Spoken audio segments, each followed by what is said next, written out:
لە ناوخۆ و دەرەوەی ئێران.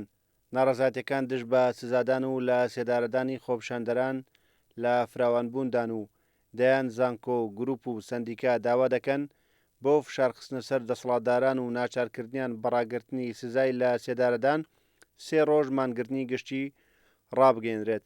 عەبدولحەمید ئیسماعیل زاهی ئیمامی سوننەکانی زاهیدان لە نوێژی هەینیدا ڕخنەی لە سەپاندنی سزای توند بەسەر خۆپشاندەرانی دەستگیرکراودا گرت و ڕایگەیاند.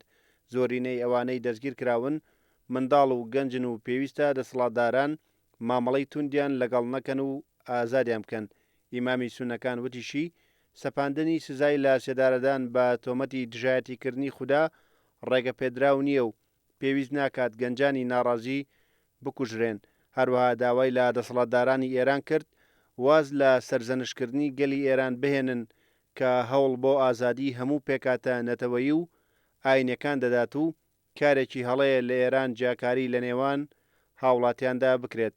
هەر دوای نوێژی هەینی سەدان خۆپشاندەر لە شاری زاهیدان و شارەکانی تری پارێزگای سیستان بلوچستان ڕژانە سەر شەقامەکان و دروشمیان لە دژی دەسەڵات وتەوە و ئیدانەی دەرکردنی سزای لە سێدارەدانیان بۆ خۆپشاندەران کرد.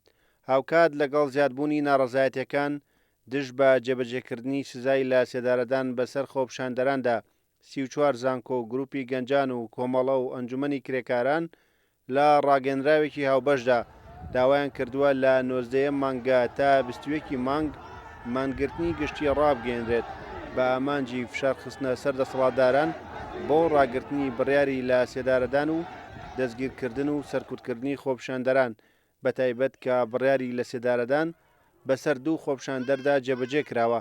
داوەشیان لە سەرجەم چین و توێژەکان کرد بەدەم بانگەوازەکەیانەوە بێن و هەموو شارەکان بگرێتەوە.